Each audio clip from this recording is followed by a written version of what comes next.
even caught a TD pass.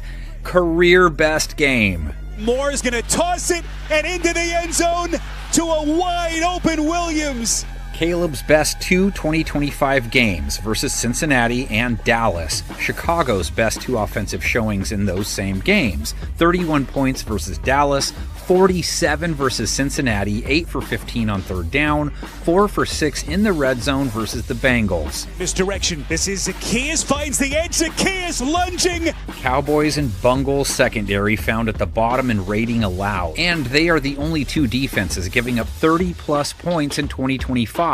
But still, only 5 teams are scoring more than Chicago this season, and the Giants defense they get next just gave up 34 points to a backup QB-led offense, giving up 27 points per game for the year, which is in the same neighborhood as Cincinnati and Dallas. And the call here, Pooney with a block, and he's going to take it in for the touchdown. Williams squaring off with the secondary, giving up a 96 rating after allowing Mac Jones to hit them with a 135 rate off the back of 2 touchdowns, 235 yards, 9.8 per attempt, no picks. Watch the release to the inside, then stop and exit back out. Easy completion. Williams took 2 sacks, only lost 9 yards, 34 pass attempts, no big. Giants with 2 Mac bags. Brian Burns with his league-leading 11th sack streak at 4 games in a row, 1 or more sack in 8 of 9 now. Here they come. Burns the hit, fluttering ball intercepted.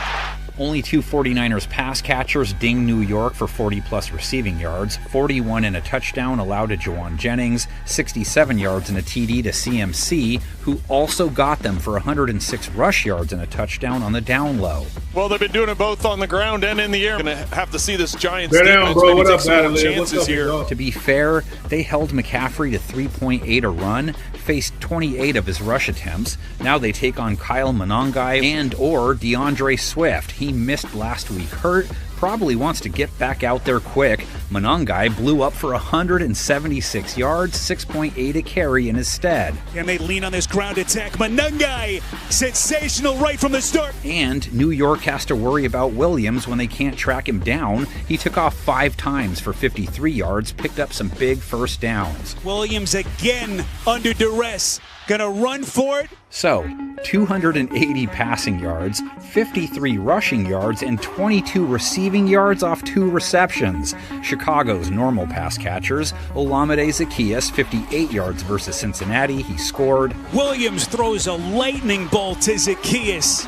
DJ Moore threw the TD pass to Caleb, also pulled in 72 yards. End around, it's DJ Moore. He's got Loveland blocking. Moore! And the guy Bears fans really wanted to see break out, Colston Loveland, the top 10 pick, finally got to see tight end 1 action after Cole Kmet left hurt. The big game winner was part of a 118-yard 2-score day. To the end zone, Loveland for the Chicago touchdown.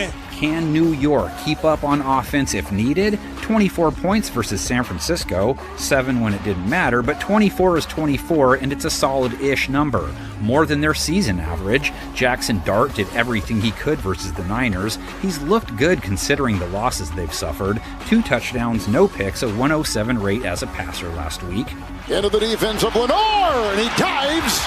It is a touchdown. Plus, Chicago's defense just gave up 42 points to a Joe Flacco-led offense. Almost choked as bad as you can, letting him drive down the field twice with minutes to play. Gave up 470 yards and 4 touchdowns to him, a fat 10 yards per attempt. Flacco puts some air under it, far side. Higgins, just crazy catch.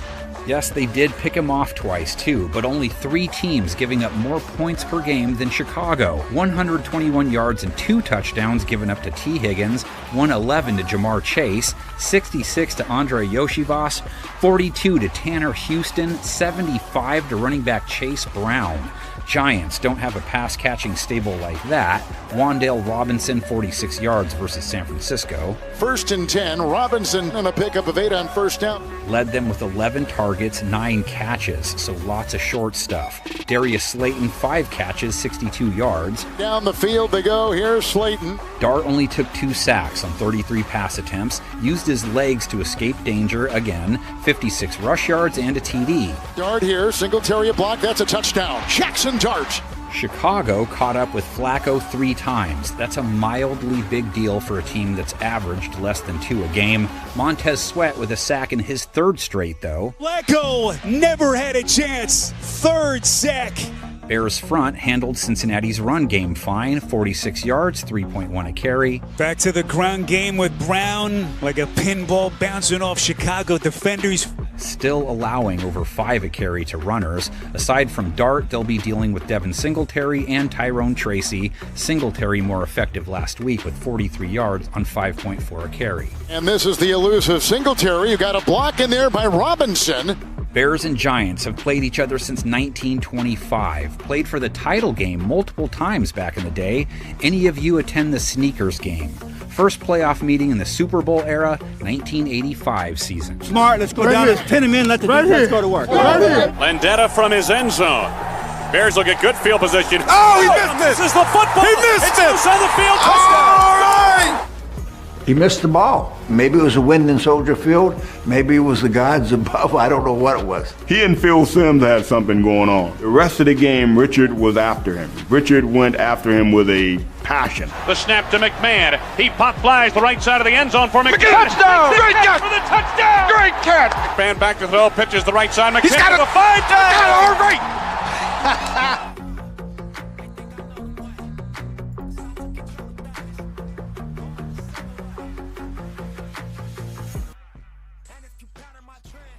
Yo, what's going on to the 26 people in here, man? What's going on? Got my guy with me, CJ. How y'all doing out there, man? It's I don't want it to be like the Baltimore game either, man. I just want us to come out here and pretty much just dominate a team, a bad team. Like, I really want to see it. Like, the story of this game to me, CJ, is going to be pretty much red zone. I just want to see us executing the red zone really, really well today. Like, just executing the red zone, man, because I got this overlay up here, man. And it's coming from Colin Coward, man. And this is what pretty much what our points were last year. We were at 18.2 last year. Now we're almost at 27 points per game. Total yards per game is almost pretty much almost 400 yards a game. Pass yards is over 234 a game. And the rushing yards almost at 145 yards, bro. So the offense is starting to turn. The offense is starting to look like something that we can travel with, man. When you putting up 26 points, almost 27 points, that should be able to get you a lot of wins. So, CJ, so if you're looking at this right now, from last year to this year, just what has been your thoughts about this 10 offense, bro? So, just what are your thoughts on any of this stuff you're seeing right here, Steve? I mean, you can see the improvement in the offense from 2024, 2025. You can see the improvement in the passing game, in the running game. You know, you can see that. It's just the defense got to catch up with the offense. Yeah, the defense got to catch up with the offense, and that was something that we were saying. It was opposite. Like, it looked like the defense was going to be better than the offense, but it looks like the offense has picked it up way more because it looked like they were getting all the takeaways, and we were in games because of takeaways. Now we're in games because of the offense. So it really seems like this team at some level is starting to be a complimentary football type of team. You know what I'm saying? Because at the beginning of the season, it was all the defense. Tremaine Edmonds and Kevin Byard getting interceptions. I think Brisker had a couple, and that was carrying us. Now it's like it's starting to flip where the offense is starting to carry us. So it seems like we're right in that middle of becoming a good team. I don't think it's necessarily a good team. I think we're right in the middle, a good team and a bad team, you know?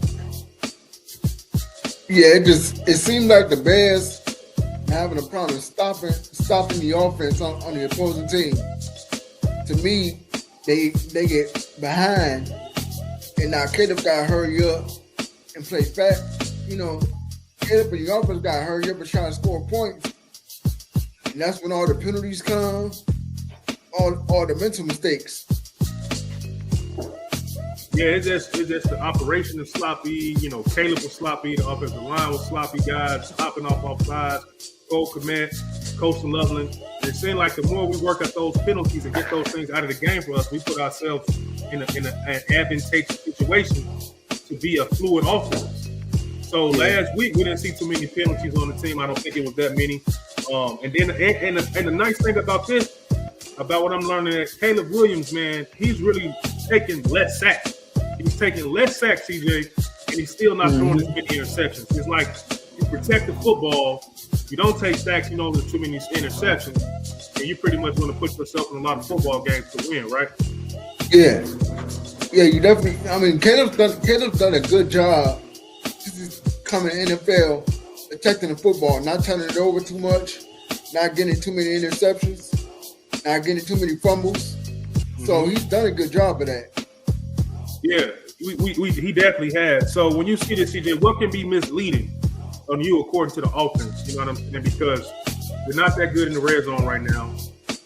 Caleb is still kind of missing, early targets, guys in the flat and everything like that. So, what is in here that's a little bit misconceiving to you? Well, you just said it. They're not very good in the end zone. They missing a lot of opportunities to score points. Kicking field goals is not going to get it done.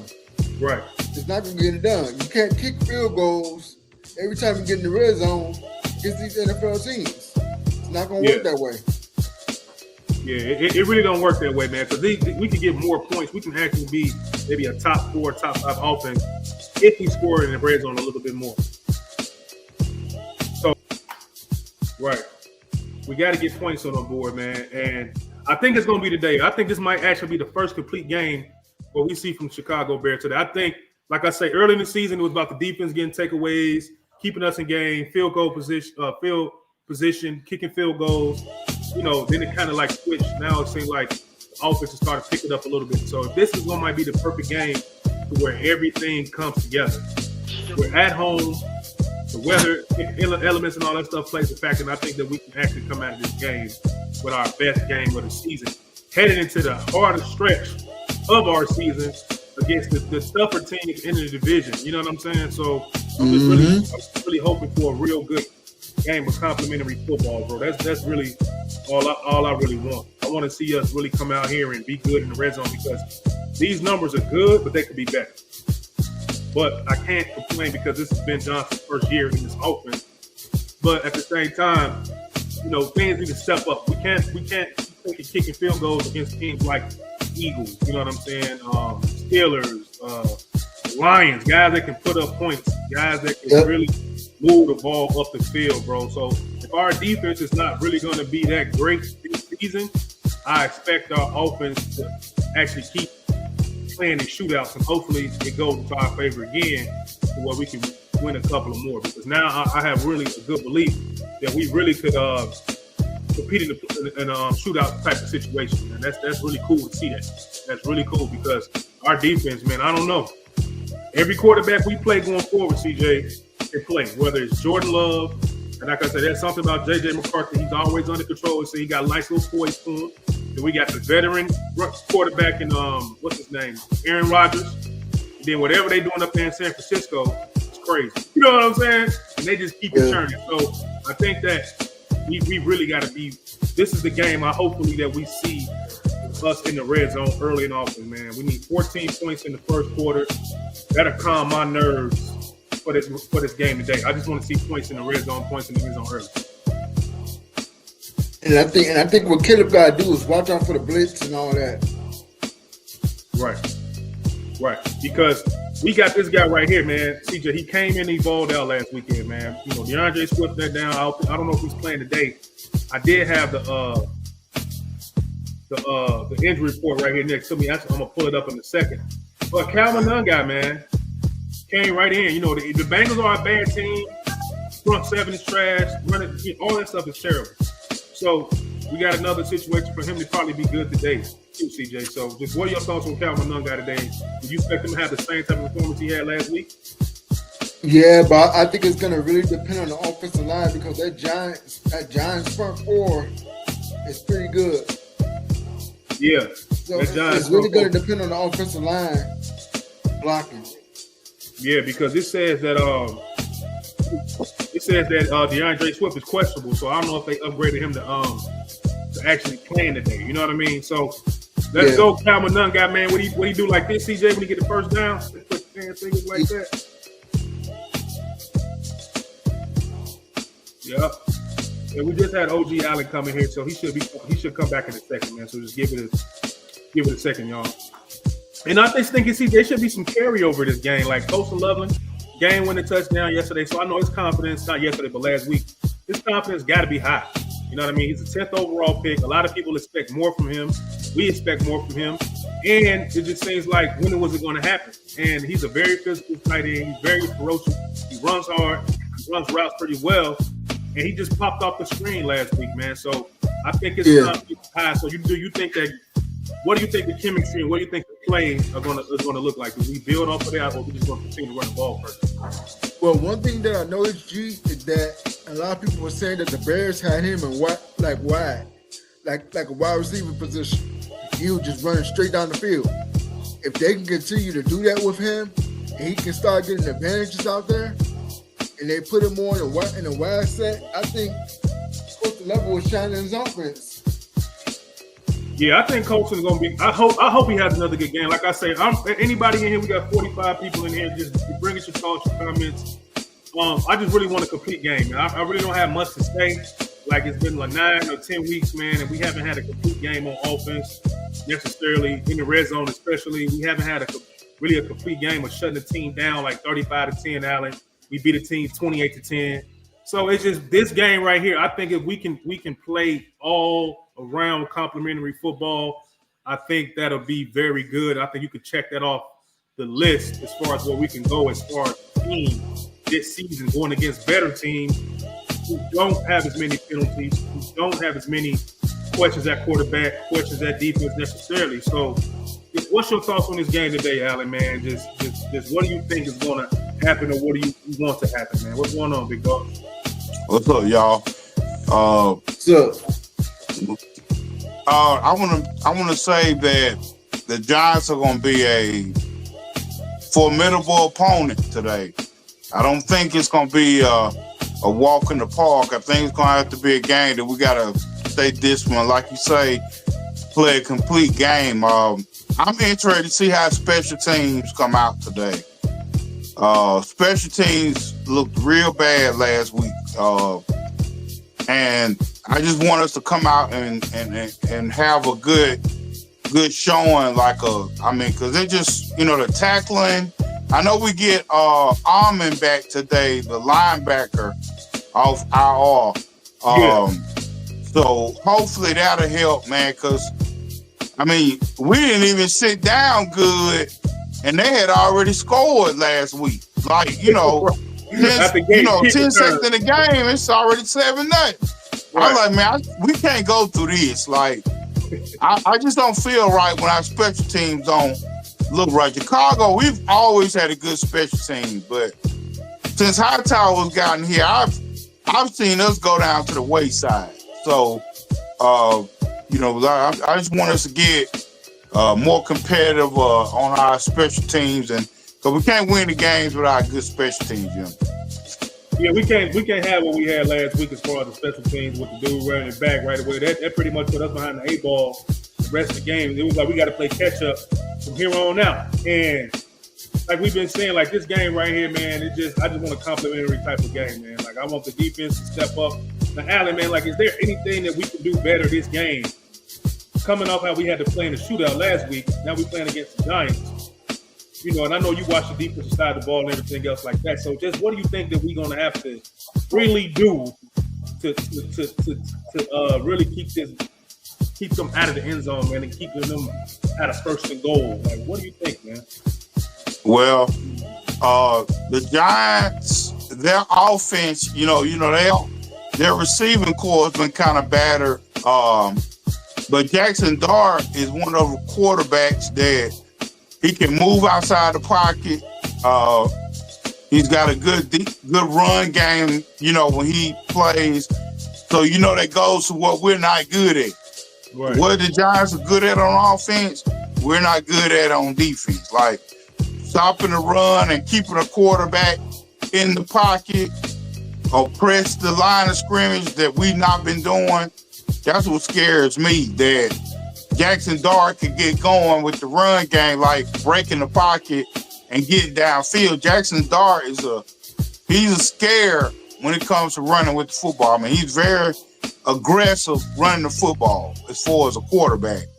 And Our defensive end's going to have to come today. Now, with Booker starting, I think our defensive line is going to be better because he's one of them guys that don't stop moving.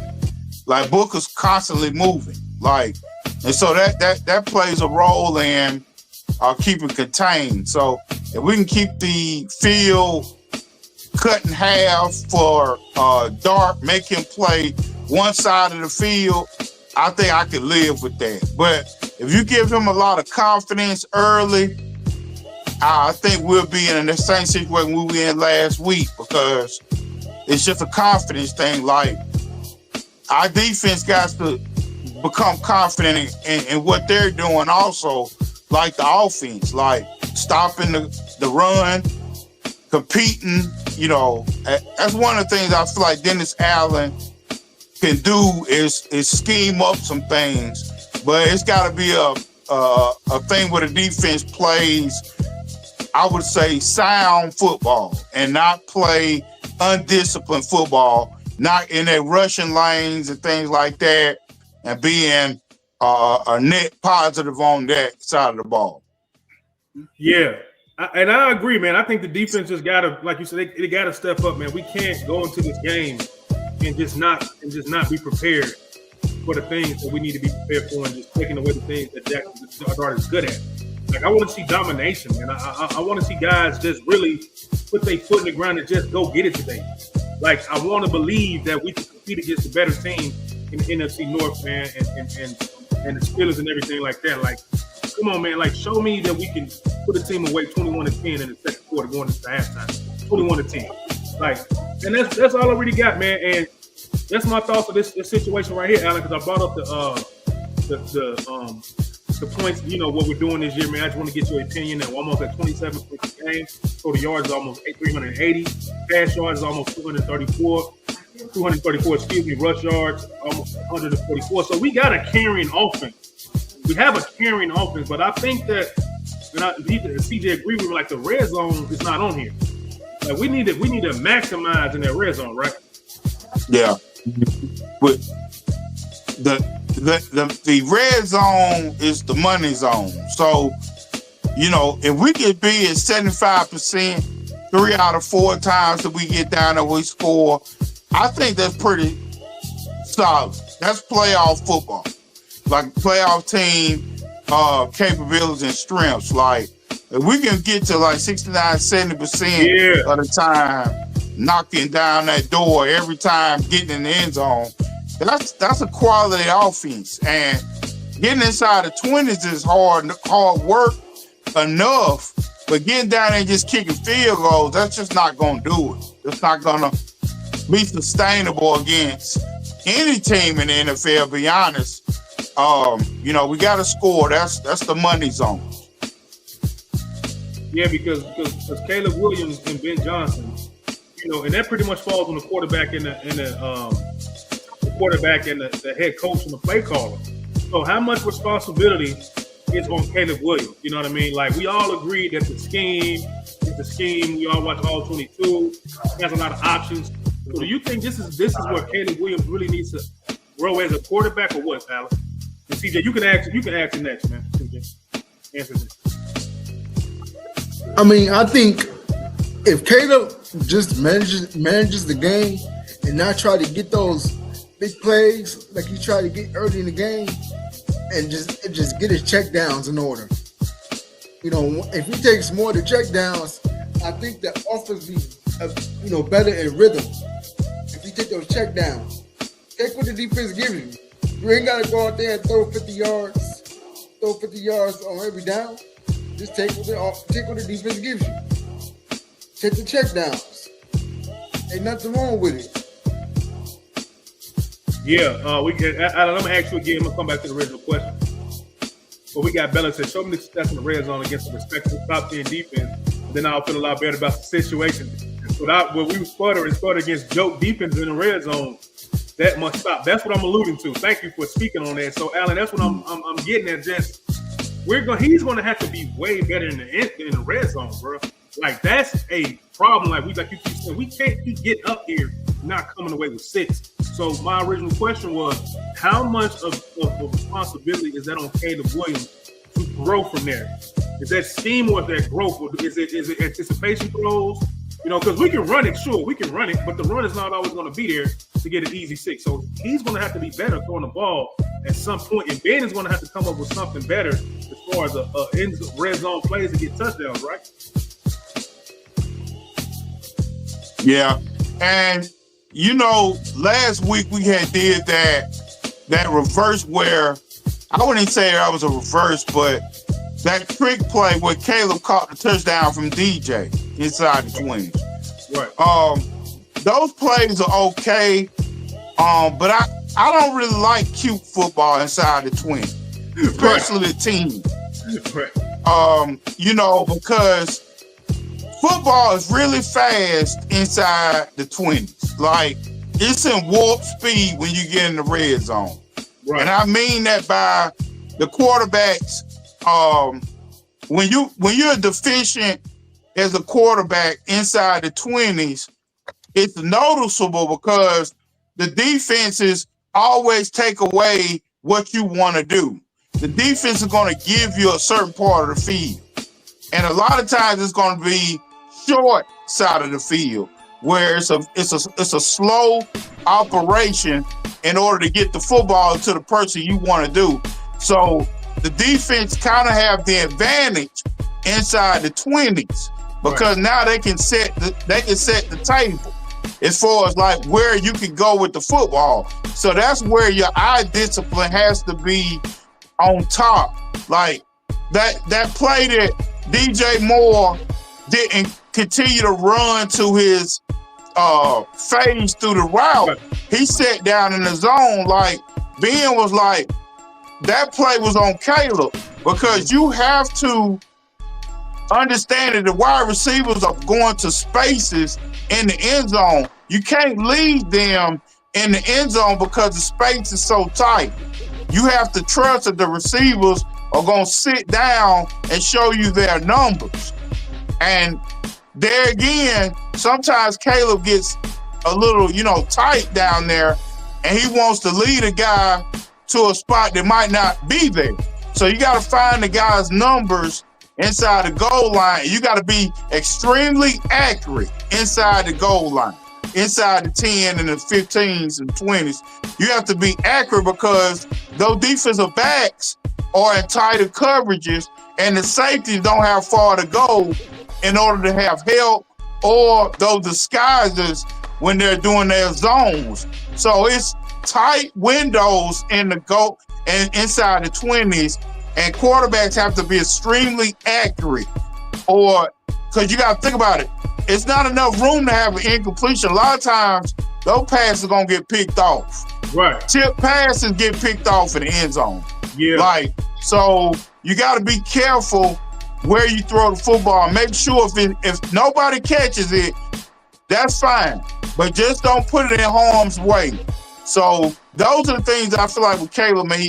Once he gets to that level where he can start being accurate inside the 20s, it's going to be all she wrote for the NFL. I think that's something of his. I would say that's probably his top 2 deficiency right now is inside the 20s because the defense play pickable with quarterbacks inside the 20s.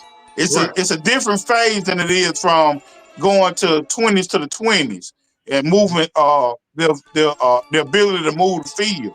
It's just not there inside the 20s. So, as you know, I always say this might be our first trap game. I actually think that we're good enough to be labeled for a trap game now. We 5-3, could be 6. We spoke on something, Shai. You weren't in here, but I think you had just came in here, bro.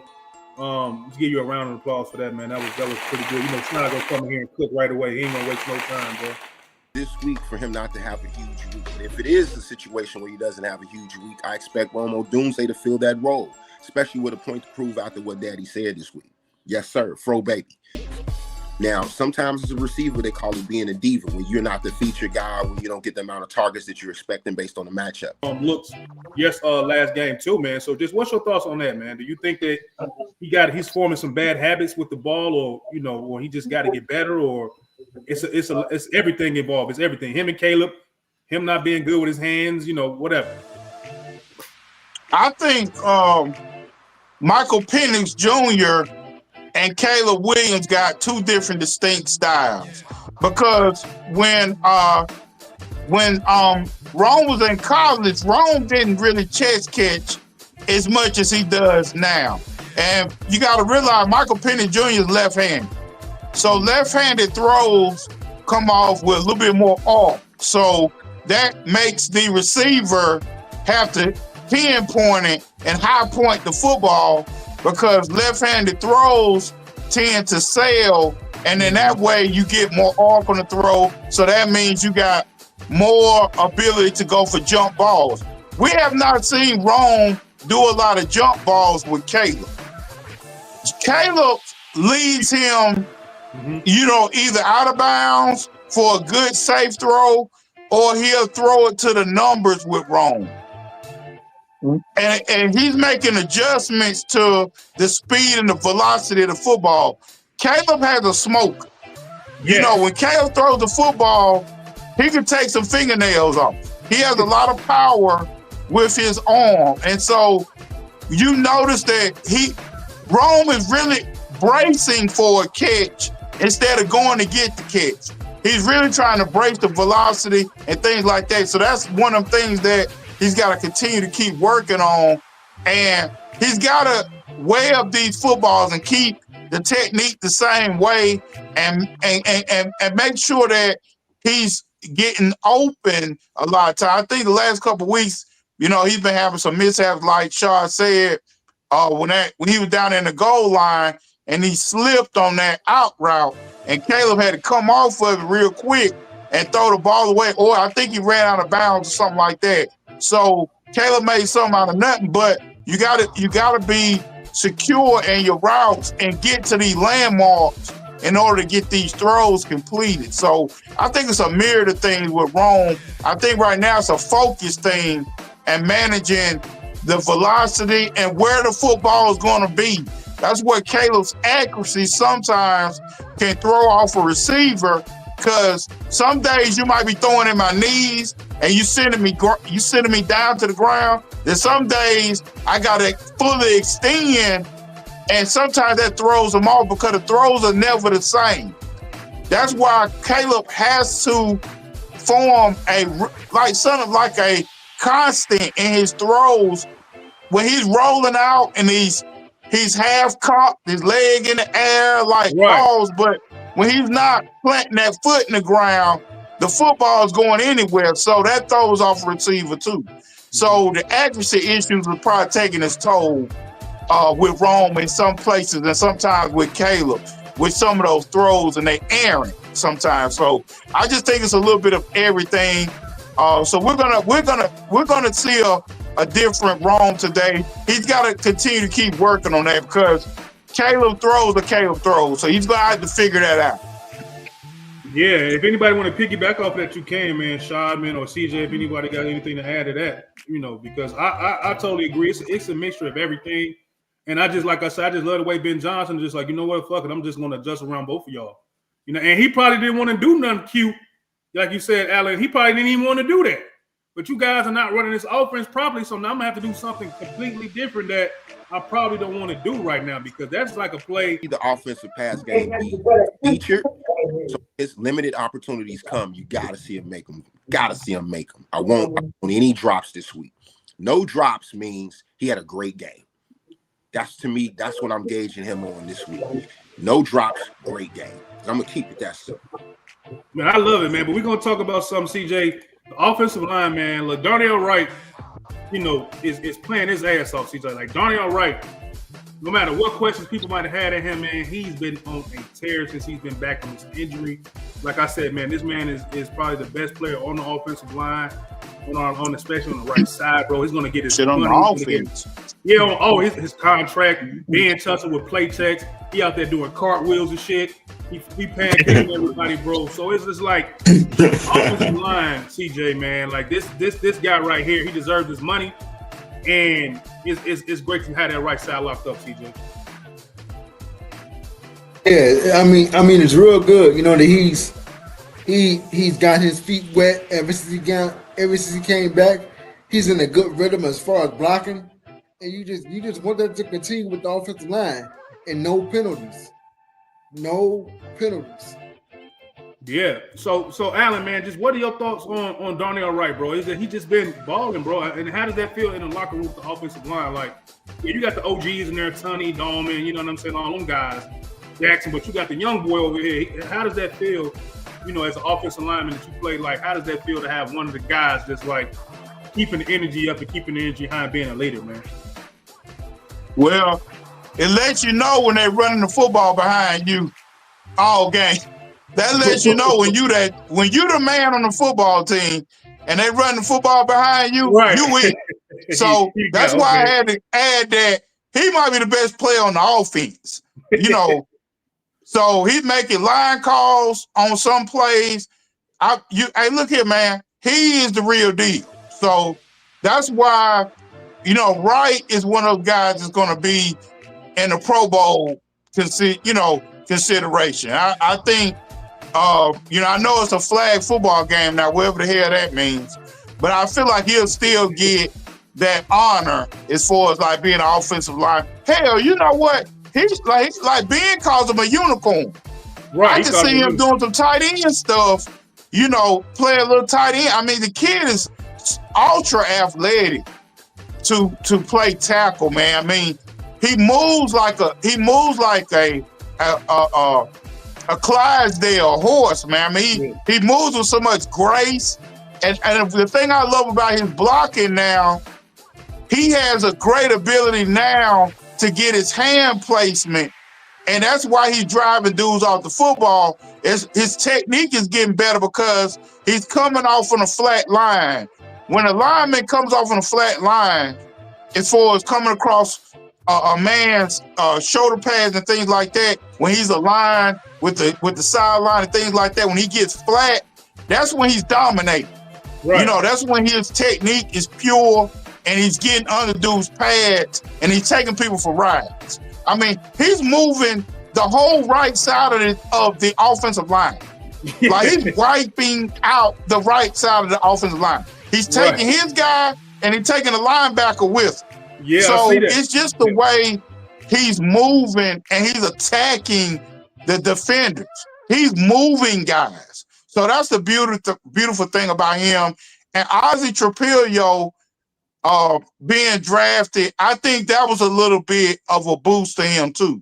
Meaning competition breeds confidence. Yeah, excellence. That's why I say don't have a problem drafting a guy like a Luther Burton when you got DJ Moore, you got Rome Odunze. You got to keep the pressure on. You got to keep the pressure on with competition, man. Hell, if we got to get a quarterback 4th or 5th round just to spice up Caleb, let's do it. Yeah, you know, you got competition is real, man. Yeah, this is a professional environment. Somebody get drafted in my position.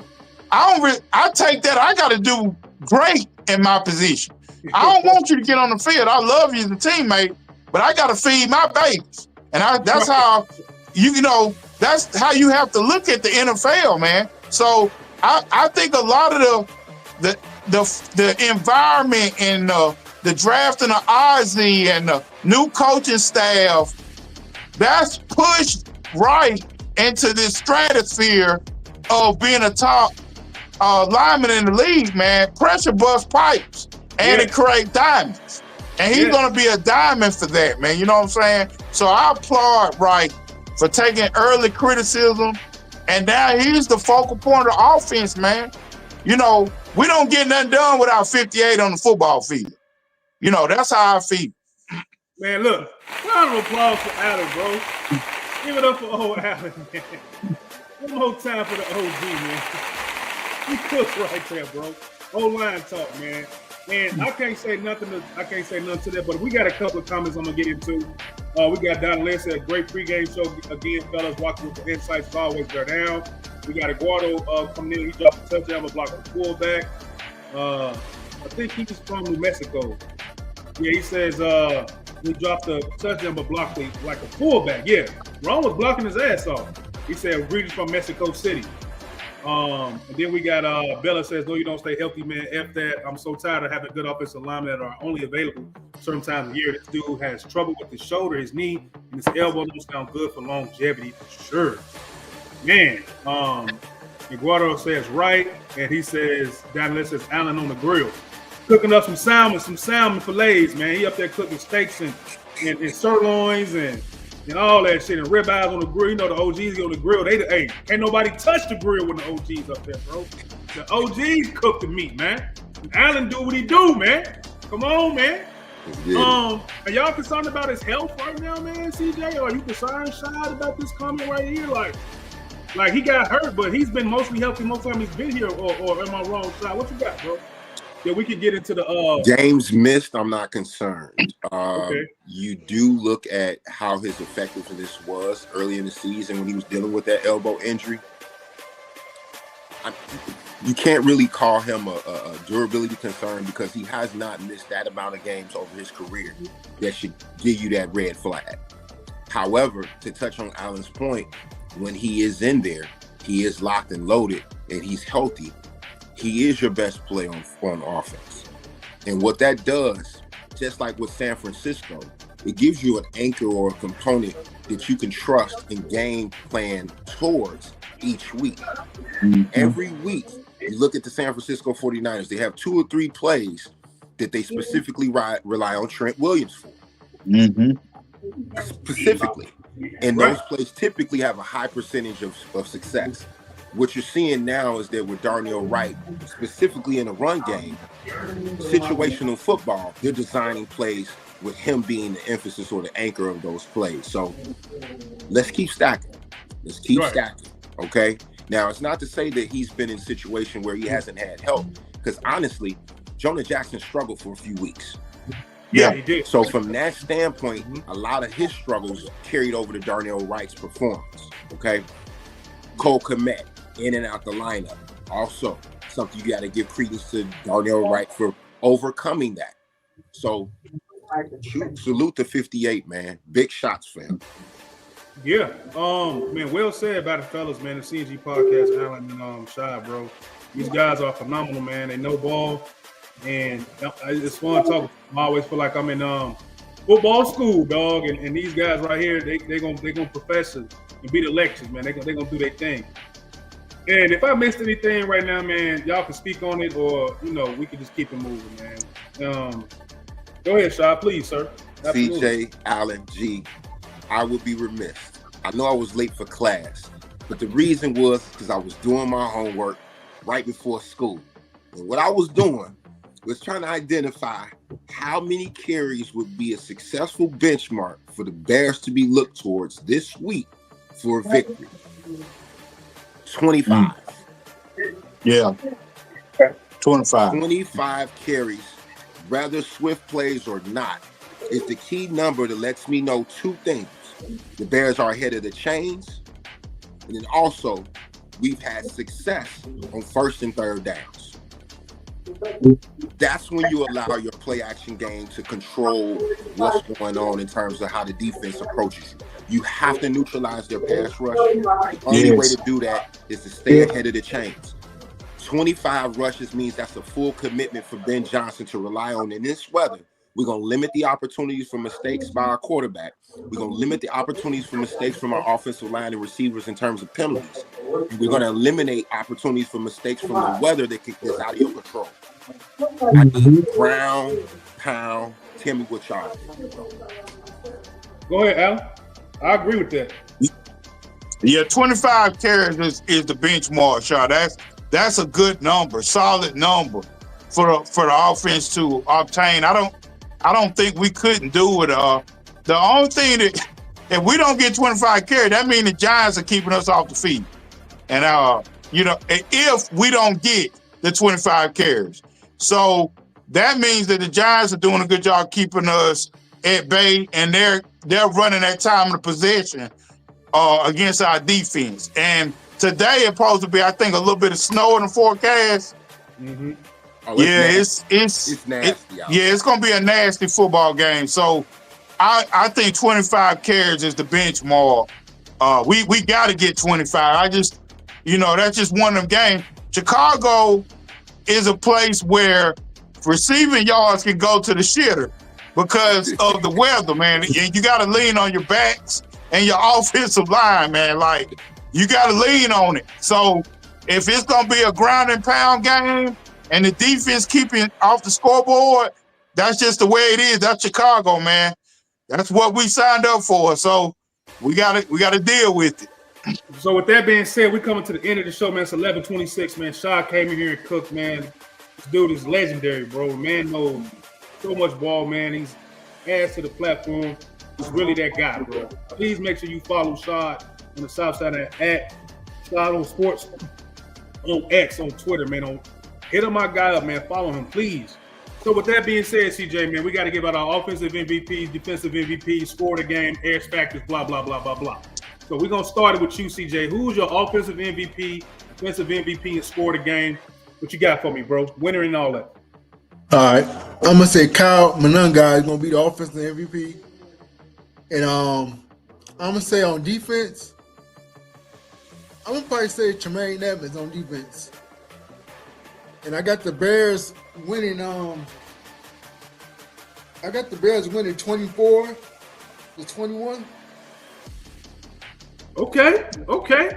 Alan, what you got, big dog? Who your offensive MVP, man? What you got? Get MVPs, man. X factors and all of that. Score, winning, and all of that. I want to go with DJ Moore's player of the game because I feel like DJ's going to get some carries today. He's been doing pretty good on the reverses. See, the defensive line for the Giants is their strength. So I can see us doing a couple of reverses, some plays to cross the formation against the Giants to make them pivot and make them think. And DJ is going to be in a perfect position today to get a couple of those plays. I'm going to go with DJ, offensive player. Defensive player of the game, I'm going to go with Montez Sweat. I think with the addition of Booker attacking the quarterback and flushing the quarterback out the pocket, I think Sweat's going to benefit from that. And I would say the score today, I think it's going to be a 17-10 game. I just think the weather's going to be a big factor today. I think a muddy terrain, and I think it's going to take some points off the board today. It's going to be a very sloppy game as far as teams trying to do the things they want to do. Yeah, you know what? And I'm gonna go before Shaw, man. I'm gonna give you my offensive MVP, defensive MVP. I'm giving my offensive MVP to number 15, not 15, 15. Bro himself. You know what I'm saying? Fro Jackson, Samuel Fro Jackson. Come on, bro. You did a hell of a game last week, bro. As far as blocking, man, we did the all 22, bro. You was out there giving pancakes, helping guys get up the field, bro. You want to get in the ball like that, but you was still engaged in the game. You understood your assignment. You spoke very well about your father, and you speak for yourself. He got his opinion. You didn't let the media distract you. You didn't let nobody distract you, bro, for what the job to be done. And that is to play your position. That is to not throw your quarterback under the bus. That is to not throw your coach under the bus. You spoke very well, bro. You kept it inside the locker room, man. Taking accountability, Rome. So with that being said, I think Rome comes out here on fire today. I think Rome of Doomsday is going to come out here 7 catches, 87 yards, 2 touchdowns. I'm calling it, bro. I think he is super motivated, bro. At home, him and Caleb probably sat down and had some dinner or some way because that's his boy. Hey, look, man, I'm going to get you some motherfucking ball today, bro. Tell me what I got to do to get you this ball today, bro. That's the conversation that Caleb got to have with his guys. Like, bro, what do you need me to do? Am I throwing it too fast for you? Is my placement off, bro? Because how do I get you to be at your best so I can be at my best? That's the conversation that you got to have as teammates and as brothers. You know what I'm saying? And guys in the trenches, but you got to have them real conversations, bro. Yeah, Caleb, I like you to put it to my left side right here. I like you to put it right here between my numbers right here because I can stick it out. Don't throw it so hard to my shoulder. Throw it right in the middle, man. Up high above my helmet a little bit more. Like, bro, you got to have conversations like that so you can get the maximum potential and effort out of your guy who's drafted 9th overall. And I think they sat down and had a conversation, bro. I really do. I think Rome wants to be here, and I think he's going to have a good-ass game today. And my defensive MVP is going to be it's going to be Montez Sweat, bro. I think Montez come out here, man, and just really continue to have another good game. He's had a couple in a row, sack fumbles, and he's getting hits and all that stuff, a couple of sacks. I think he's in a groove right now. So I'm going to say Montez Sweat is my defensive MVP. And I think, and I'm not going to come off what I said earlier, I think this game is going to be our first complete game. The elements in our favor. We at Soldier Field. We've been on the road. We at home. I think this is the game that the offense gets in the red zone. They give us 14 points in the red zone, bro. I think we get 14 points in the first quarter. I think we win this game 28-10 Bears. That's what I got, baby. Ooh. Slick. I can't argue with nothing y'all said. Set the table for your boy, man. Got me feeling so good. Today, I'm going to put it on perspective. Offensively, looking at a guy that shouldn't be on the scout report for the New York Giants. But when you got bad weather, you got inclement conditions, and you got a point to prove, number 10 is going to get it in. I'm expecting a speed play from Luther Burden this week that's going to bust the game open. That's going to be my player of the game, whether it's a special teams return or it's going to be a bomb vertically. I look at him having an opportunity this week to be able to get a one-on-one situation to score points. So I'm going Luther Burden for my offensive breakout starter. Defensively, with the injuries that we have right now, you got to look at that secondary. And who's supposed to be the leader of the secondary? With Jalen Johnson out, I need Jaquan Brisker to play the best game of the season. Reason being is because he's going to be involved with the run. With TJ Edwards being down, you're going to expect Brisker to be in the box a lot. And with the weather being like it is, I'm expecting him to generate a turnover, pick, fumble, touchdown from our boy Brisker. If that's the case, then he should be an explosive player and contributions to the victory for the Bears this week. Points are a lot of the equation in terms of who comes out to win. I don't expect this to be a situation where either team hits their average. The Bears are upwards of 25 to 26 points a game. I think they're going to be lower than that.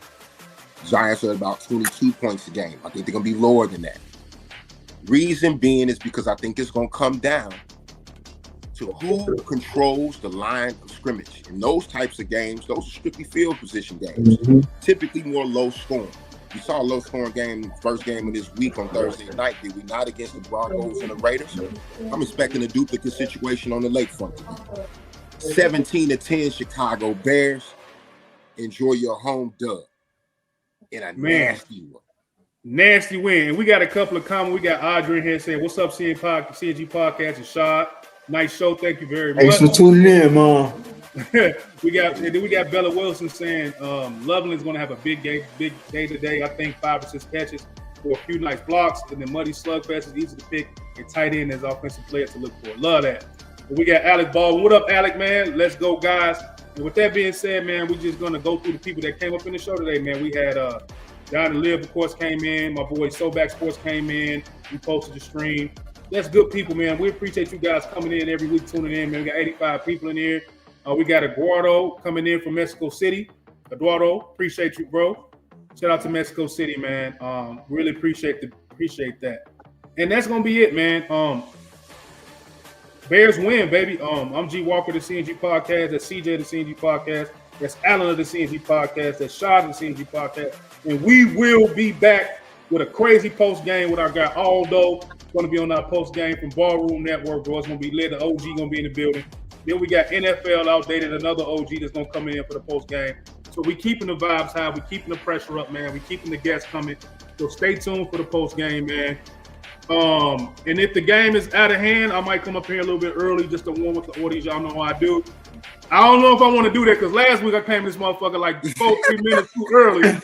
We almost lost the game. That would have been on me. I would have destroyed this whole fucking live. I would have got rid of this. I would have deleted this whole live that would have happened. So I ain't gonna come in there early, man. I'll probably wait till when it's 47 or something like that. But yeah, man, we got the OGs coming for the post game, man. We're gonna get up out of here. We got about 24 minutes, 25 minutes until the game starts, man. Bear down, man. One love to everybody in here, man. Go Bears. Bear down. Peace and love.